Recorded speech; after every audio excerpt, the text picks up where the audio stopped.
Banyak dibicarakan tentang perjalanan manusia setelah mati, tapi di manakah sesungguhnya ruh manusia sebelum di alam rahim?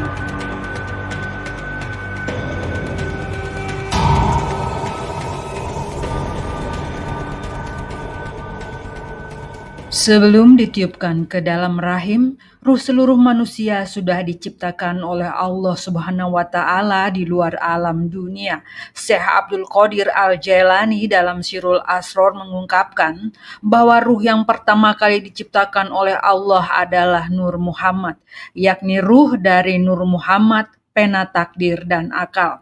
Tapi kesemuanya dalam satu lingkup, yaitu Al-Haqiqatul Muhammadiyah, Zat Muhammad yang paling hak. Dinamakan Nur Muhammad karena suci dari kegelapan. Bagaimana perjalanan ruh dari mula hingga akhir?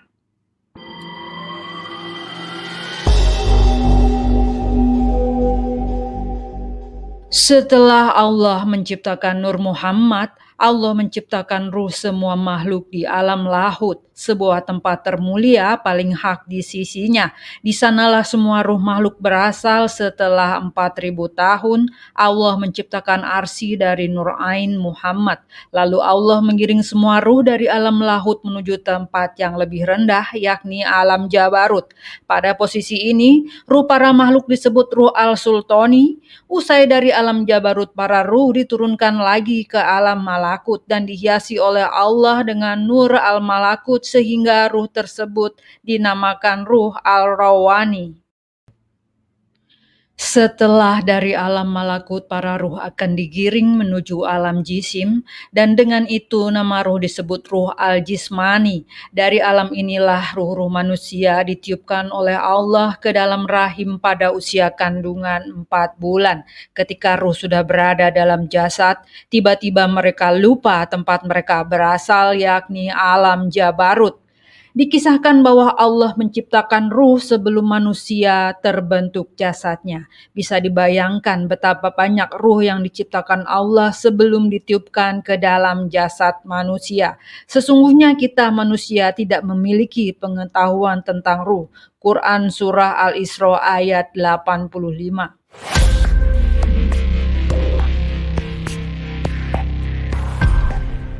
Untuk mengingatkan tempat asal para ruh tersebut, maka diutuslah para nabi dan rasul di setiap zamannya dengan tujuan utama agar ruh-ruh itu ingat di mana seharusnya mereka kembali dan berasal. Saat para ruh itu mampu menuju tempat mereka berasal, maka mereka akan kembali bertemu dengan Jamalullah atau sifat indah Allah. Usaha-usaha untuk mengembalikan ruh dari alam jasad menuju alam lahut merupakan kewajiban bagi setiap manusia. Begitu ungkap Abdul Qadir Al-Jailani. Usaha tersebut dapat dilakukan dengan upaya menuju kemarifatan.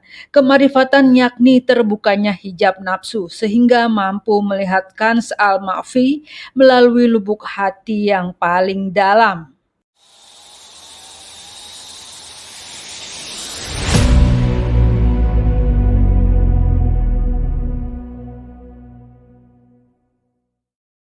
Sebelum lahir ke dunia, ternyata manusia sudah mengadakan perjanjian dengan Allah.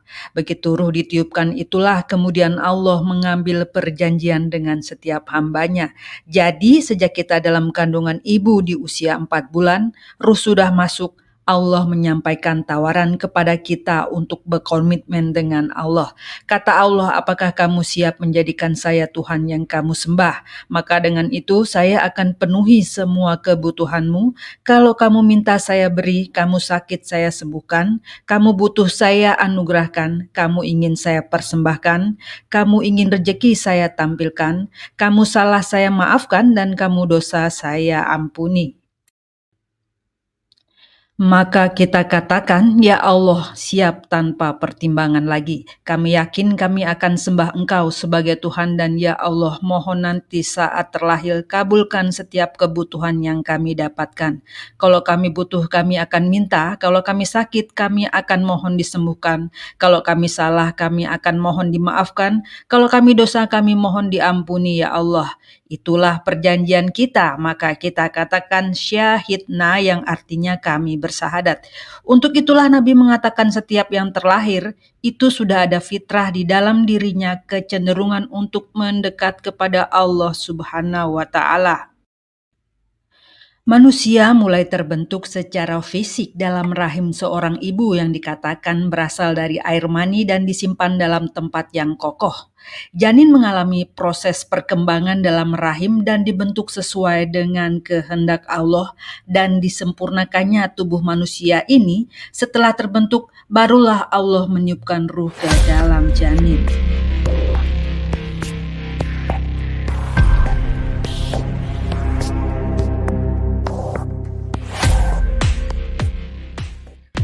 Setelah sekitar 9 bulan berada dalam rahim seorang ibu, maka lahirlah manusia ke alam dunia dalam keadaan polos dan suci tanpa membawa apapun. Setelah lahir, manusia akan lebih mengenal fenomena kehidupan dunia dan lalai tentang pengetahuan tentang kehidupan akhirat.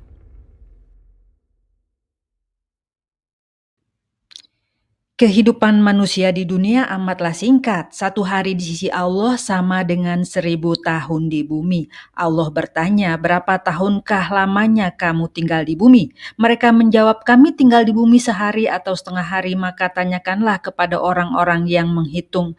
Allah berfirman, kamu tinggal di bumi melainkan sebentar saja kalau kamu sesungguhnya mengetahui. Quran Surah Al-Mu'minun ayat 112 hingga 114. Kebanyakan manusia tidak menyadari bahwa waktu yang diberikan Allah untuk hidup di dunia hanyalah sebentar, dan celakanya waktu yang sedikit digunakan untuk ingkar kepada Allah dengan berfoya-foya menikmati dunia dan melakukan berbagai kemaksiatan. Sungguhlah mereka berada dalam kerugian, kecuali mereka yang beriman kepada Allah, melakukan amal saleh dan saling menasehati tentang kebenaran dan menetapkan kesabaran. Quran Surah Al-Asr ayat 1 hingga 3.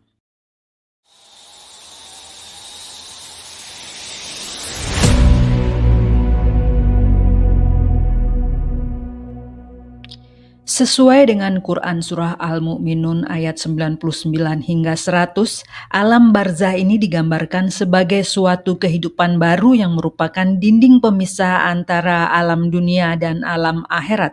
Ini adalah suatu alam yang akan ditinggali oleh manusia sejak dia menemui ajal hingga hari kiamat tiba. Orang-orang yang mendustakan ayat-ayat Allah, berbuat dusta kepada Allah dan sombong akan langsung dihukum pada waktu sakaratul maut, tidak lagi menunggu azab kubur atau peradilan akhirat. Malaikat maut akan mengambil nyawa mereka dengan kasar sambil memukul-mukul muka dan punggung para pendusta ayat Allah itu.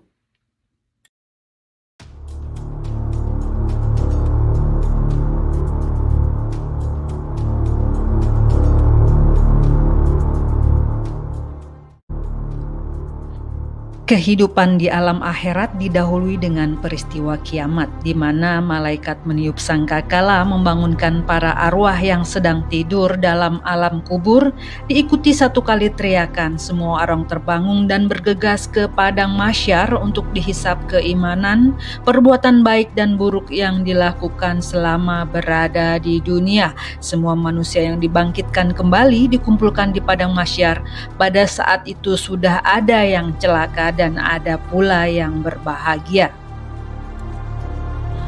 Orang-orang yang selama di alam dunia mengingkari adanya hari kebangkitan dan pertemuannya dengan Allah di hari kiamat akan menyesal dan akan menerima azab dengan memikul dosa-dosa yang telah dilakukannya. Setiap manusia akan diadili dalam pengadilan akhirat, di mana kita akan membela diri sendiri saat diminta pertanggungjawaban atas perbuatan kita di dunia. Tidak ada orang lain yang bisa menggantikan kita atau membela kita dalam peradilan akhirat yang maha adil. Sebaliknya orang-orang yang bertakwa kepada Tuhannya dibawa ke dalam surga berbondong-bondong, sehingga apabila mereka sampai ke surga itu sedang pintu-pintunya telah terbuka dan berkatalah kepada mereka penjaga-penjaganya, kesejahteraan dilimpahkan atasmu, berbahagialah kamu maka masukilah surga ini sedang kamu kekal di dalamnya. Para mutakin itu pun berkata, segala puji bagi Allah yang telah memenuhi janjinya kepada kami dan telah memberi kami tempat ini sedang kami menempati tempat dalam surga di mana saja yang kami kehendaki. Maka surga itulah sebaik-baiknya tempat bagi orang-orang yang beramal.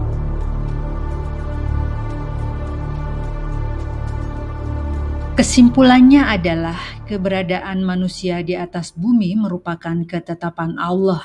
Manusia mempunyai misi untuk menjadi khalifah di muka bumi, menjaga ciptaan Allah, berbuat kebaikan dan menjauhi kemungkaran, mengikuti perintah Allah dan menjauhi larangannya. Kehidupan manusia di bumi sangat singkat dan merupakan gelanggang ujian untuk menentukan tempatnya di akhirat. Dua pilihan, bahagia di surga atau sengsara di neraka.